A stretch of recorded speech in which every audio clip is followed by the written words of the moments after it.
नमस्कार।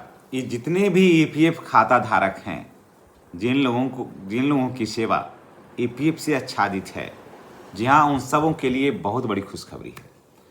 जी हाँ, आपको दो खुशखबरी मैं आपको ईपीएफ धारकों के लिए मैं देना चाहता हूँ। पूरे देश के जो भी ईपीएफ धारक हैं उनको मैं दो तरह का जानकारी मैं उनके साथ शेयर करना चाहता हूँ। पहला ये, क्योंकि जितने भी ईपीएफ धारक हैं, जितना भी पीछे का बकाया राशि है, वो सब 8 दिन के अंदर आपके खाते में क्रेडिट हो जाएगा। एक दूसरा कि 1 अप्रैल से सभी ईपीएफ धारकों को जो है अब 15 के बजाय 30,000 मूल वेतन पर उनके राशि से कटौती करने का प्रावधान है। तो हो सकता है कि ये अप्रैल में नहीं हो पाए, माने लागू नहीं हो पाए, लेकिन जैसे ही इसकी अधिसूचना हो जाएगी तो उस पर क्रेडिट होना शुरू हो जाएगा।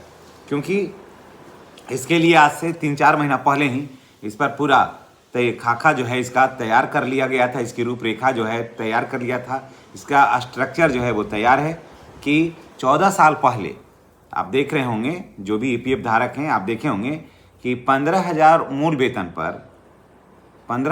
वेतन पर ईपीएफ धारकों का जो था ईपीएफ में राशि में कटौती हो रही थी, यानी कि उनके खाते में जमा हो रहा था, है ना।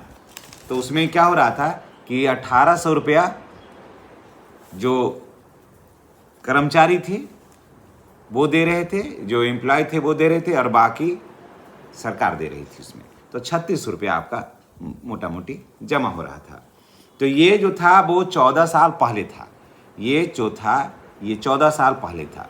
बाद में इस पर बैठक हुई कि नहीं, ये 14 साल वाली जो नीति है अब इसमें फेरबदल किया जाए। काफ़ी पुराना हो गया है, लोगों का वेतन बढ़ा है, तो अब ईपीएफ की राशि जो कटौती होती है इसके दायरा को बढ़ा दिया जाए।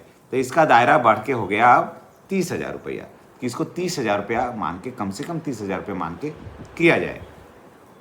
तो देश में, बिहार सहित पूरे देश में जितने भी ईपीएफ धारक हैं, तो सब इसके दायरे में, जो जितने भी ईपीएफ धारक हैं सभी इस दायरे में आ गए।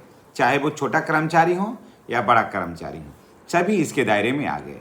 इसका फ़ायदा ये हो गया कि अब अगर किन्हीं की सेवा समाप्त होती है यानी रिटायर होते हैं तो इनको अच्छी खासी वृद्धि होगी।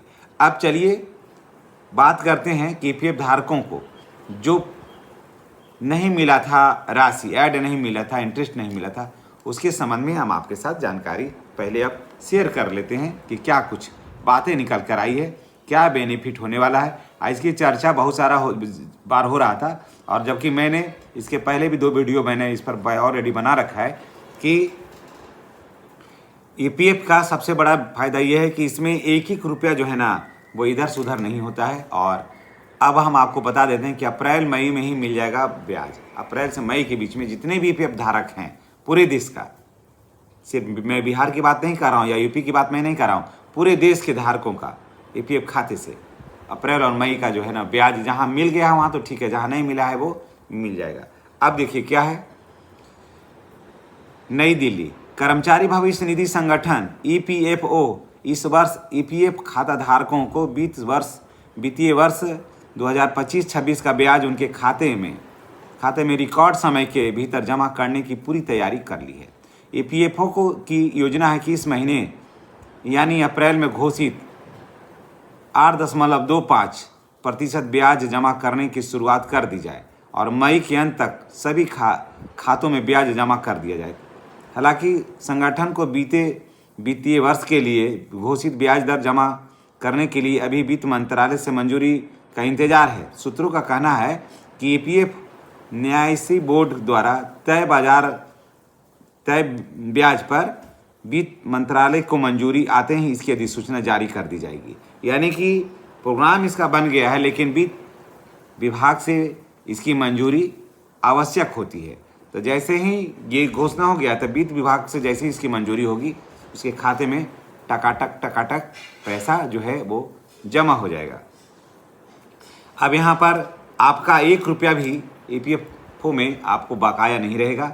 ईपीएफ की राशि जो है ना आपको एकदम बिल्कुल अपडेट रहेगा। थोड़ा अब चलिए आगे और बढ़ते हैं। सूत्रों ने बताया है कि ईपीएफओ के न्यासी बोर्ड द्वारा तय ब्याज पर वित्त मंत्रालय की मंजूरी आते ही इसकी अधिसूचना जारी कर दी जाएगी। अधिसूचना जारी होने के पश्चात ईपीएफ खातों में ब्याज की रकम जमा करने का सिलसिला शुरू हो जाएगा। उम्मीद की जा रही है कि अप्रैल के पहले पखवाड़े तक वित्त मंत्रालय ईपीएफओ न्यासी बोर्ड के द्वारा स्वीकृत ब्याज दर के प्रस्ताव को मंजूरी दे देगा।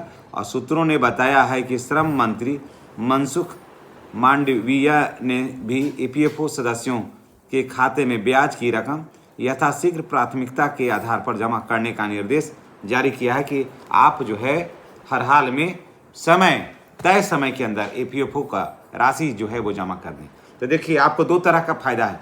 पहले तो आपको पीछे का कोई भी ब्याज अब नहीं रहेगा, एक दूसरा ये है कि इसलिए पीछे का ब्याज नहीं रहेगा, सब क्लियर रहेगा। और अब क्योंकि वो जो था आपको 1800 रुपया के हिसाब से था, तो ये सरकार चाहती है कि पीछे का हिसाब क्लियर हो जाए और अब जो है वो 14 साल पुराना जो हिसाब किताब है उसको अपडेट किया जाए। क्योंकि अब आप पहले घोषणा हुआ है कि अप्रैल से जो है वो अब 30,000 मूल वेतन पर होगा, पहले 15,000 मूल वेतन पर कट रहा था, तो अब हो गया 30,000 मूल वेतन पर। तो पीछे का जितना भी हिसाब है उसको पूरा कर दीजिए, ब्याज वगैरह यहाँ पर क्लियर कर दीजिए, ताकि अप्रैल से, जी हाँ, जो अप्रैल से नया नीति जो लागू होगा, जो नई योजनाएं लागू होगी, उसको विधिवत रखा जाए और हिसाब जो है ना वो बिल्कुल हिसाब में क्लियरिटी एकदम साफ साफ झलकना चाहिए, और ताकि इसके प्रति ईपीएफओ के प्रति लोगों का जो भरोसा वर्षों से बना हुआ है वो भरोसा बरकरार रखे। तो क्या आप भी ईपीएफ से आच्छादित हैं? अगर हाँ, तो आपके लिए मैं बता दे रहा हूँ कि अब आपके खाते में जो है ना, अब आपके खाते में 3600 रुपया आपका कटेगा और 3600 रुपया जो है ना वो गवर्नमेंट देगी। यानी कि आपके खाते में 7200 रुपया प्रति माह की कटौती होगी, चाहे आप बड़े कर्मचारी हों या छोटे कर्मचारी हों। इससे कम नहीं होगा, कम से कम इतना करना है, कम से कम इतना जमा आपका होगा, समझ गए? कम से कम की बात कर रहे हैं हम। आगे जो होगा वो जिनका ज़्यादा पेमेंट है वो, लेकिन ऐसे शिक्षक और अन्य कर्मचारियों को इतना मान के चलिए। और जो कट रहा था पैसा पहले वो 14 साल पुराने पद्धति के हिसाब से था, अब उसमें संशोधन की ज़रूरत हुई। ये बीच में ही होना था लेकिन कोरोना काल के वजह से नहीं हुआ।